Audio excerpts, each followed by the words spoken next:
Comment être un bon milieu offensif?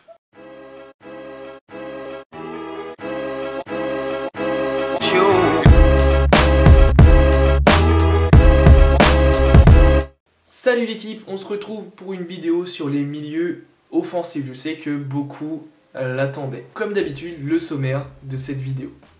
Alors on va voir en premier lieu les qualités individuelles que doit avoir un milieu offensif. Ensuite, on aura les différents dispositifs dans lesquels peut jouer un milieu offensif et c'est quand même assez particulier, tu le verras. En troisième partie, on va voir les joueurs à observer à ce poste et après ça, les exercices pour permettre de progresser et de maîtriser ce poste à la perfection. Et fin de vidéo, prochain épisode sur le poste que j'analyserai, donc reste bien jusqu'à la fin si tu veux le savoir. Alors les qualités que doit avoir un milieu offensif. En priorité, ça sera la technique. Là, c'est vraiment le joueur qui doit avoir la meilleure technique de l'équipe. Encore une fois, c'est mon point de vue. Parce qu'il va se retrouver dans l'axe du terrain, mais surtout dans la partie plus haute, dans la partie offensive. Là où tout le monde de l'équipe adverse va lui tomber dessus. Donc techniquement, il doit être au-dessus de la moyenne s'il veut s'en sortir dans cette zone. Mais je ne parle pas d'une technique capable de dribbler 10-15 joueurs, même si c'est toujours bien de l'avoir à ce poste-là, mais ce n'est pas nécessaire. Il peut avoir une technique ultra rapide en 1-2 touches de balle, grâce à quoi? Sa vision de jeu. S'il arrive à voir là aussi avant de recevoir, il n'a pas besoin forcément d'être le plus grand dribbleur de l'équipe. C'est pas ça que je dis. Techniquement, il doit être très vif, très rapide, avoir une vitesse gestuelle, une vitesse technique très rapide par rapport au reste de son équipe.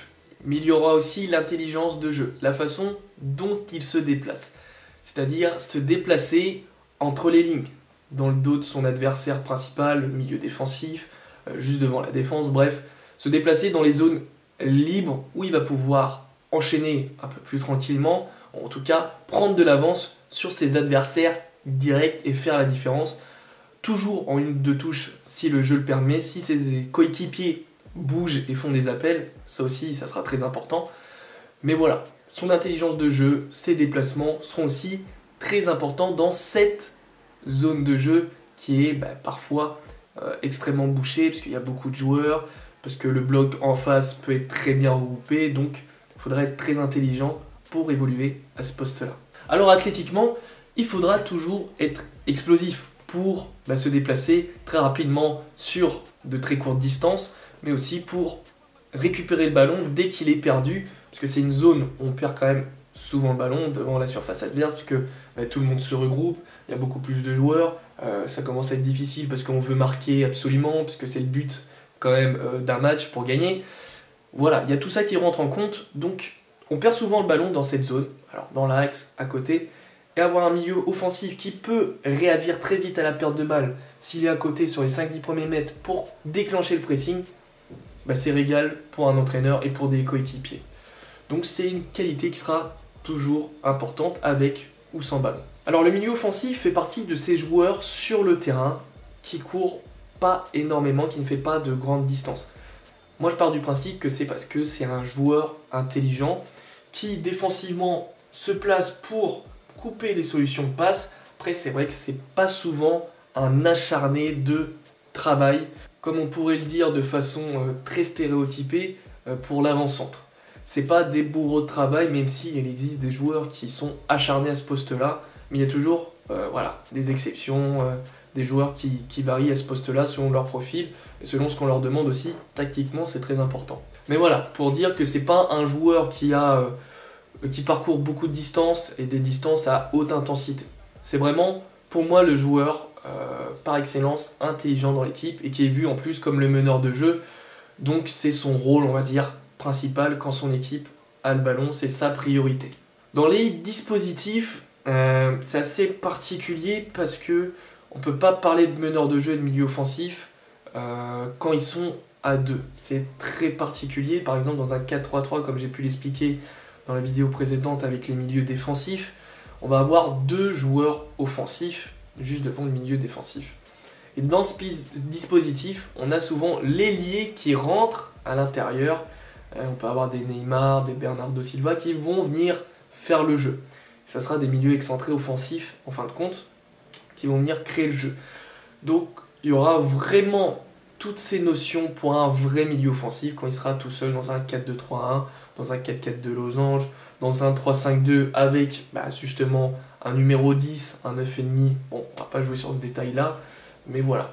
Je parle vraiment de ce joueur tout seul, moi, dans cette vidéo, parce que ensuite, quand on joue dans un 4-3-3 avec les deux milieux, là, ils ont une grosse VMA, ils font beaucoup de distance eux aussi, et ils sont vus comme des milieux axiaux, qui sont là pour aider l'ailier qui est à droite quand c'est à droite, l'ailier à gauche, fermer le côté quand le latéral monte. Enfin, ils ont beaucoup plus de charge de travail qu'un milieu offensif tout seul qui se retrouve avec 2 milieux défensifs, la plupart du temps, derrière lui. Alors il est très difficile aujourd'hui de désigner un milieu offensif, un meneur de jeu dans le football actuel, parce que tous les footballeurs ont beaucoup de choses à prendre en compte, beaucoup de consignes tactiques, que ce soit défensif, offensif. Donc on retrouve très rarement un vrai milieu offensif dans un dispositif, un vrai meneur de jeu.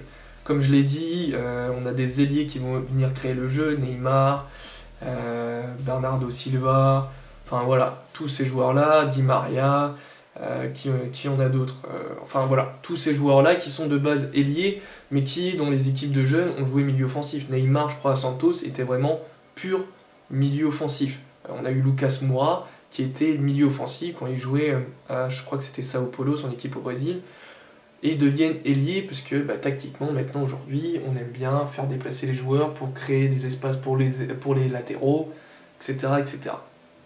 Sinon, en vrai joueur à observer, je dirais, plus anciennement, si vous réussissez à récupérer des vidéos, on aura Zinedine Zidane, qui était l'un des joueurs qui courait le moins, mais qui se déplaçait le mieux, puis qualité technique, comme je l'ai expliqué, voilà. Là on a l'exemple type d'un joueur qui, au niveau de la qualité technique, doit être très très forte.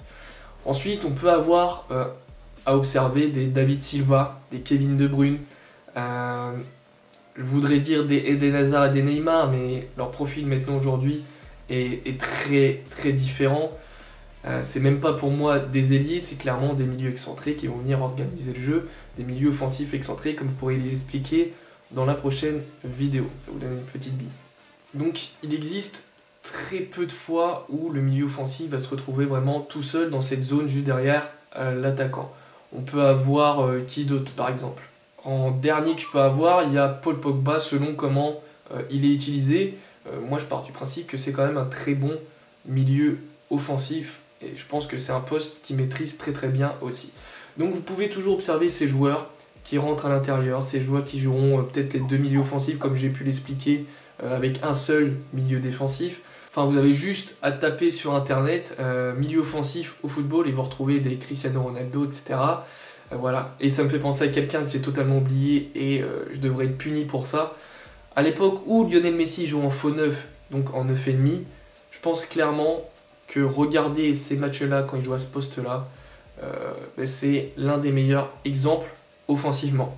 Défensivement, c'est pas non plus sa qualité première, mais dans les déplacements, voilà, si vous voulez apprendre beaucoup, je pense que c'est le joueur aujourd'hui clairement qu'il faut observer, je suis désolé de l'avoir oublié. Les exercices à faire quand on est milieu offensif, ça sera beaucoup de répétitions techniques, beaucoup de coordination pour avoir une vitesse gestuelle très rapide. D'accord, beaucoup d'enchaînements, de situations. On vise aussi des cibles, des mini-buts pour améliorer ses passes. Par exemple, on peut très bien faire un circuit training qui se finit par une passe longue, passe courte, où on est obligé d'enchaîner très vite à la suite d'un slalom ou d'un parcours technique très difficile selon votre niveau. Toujours y aller progressivement pour ne pas se frustrer aussi au départ. Toujours un travail athlétique, c'est un poste où il y aura beaucoup de duels. Si on prend les exemples comme Messi, Neymar, ils sont quand même très solides sur leurs appuis, bien que certains en rajoutent un peu. Il faut qu'ils soient très très bons sur leur équilibre. Donc renforcement musculaire, travail de proprioception, travail à la salle de muscu, pour là aussi avoir un équilibre bas-haut du corps, pouvoir protéger son ballon à la perfection. Et aussi avoir 2 à 3 dribbles phares qui vous caractérisent vous et vous maîtrisez à la perfection. Alors dans le prochain épisode, vous l'avez compris, ça sera les milieux excentrés et je ferai en fait cette petite différenciation avec les milieux excentrés qui deviennent en fait les meneurs de jeu et les milieux offensifs du football moderne et la différence avec des ailiers. Pour vous donner une petite bille, Neymar n'est pas pour moi un ailier mais plus un milieu excentré offensif et Mbappé, bien qu'il essaye d'efforts de faire comme Neymar, sera meilleur en ailier comme peut être Ronaldo, Messi. C'est ce qui les différencie quand même tactiquement. Sinon je vous laisse là. J'espère que cette vidéo vous a plu. C'est très difficile d'analyser parce que on va dire qu'il y a des coachs qui modifient l'appréhension du poste parce que voilà, dans le foot actuel, il faut trouver des solutions pour prendre de l'avance sur telle équipe, pour gagner tel championnat, pour gagner la Coupe d'Europe. Bref, voilà, comme l'a pu imposer des Pep Guardiola, des Johan Cruyff, des Carlo Ancelotti, etc.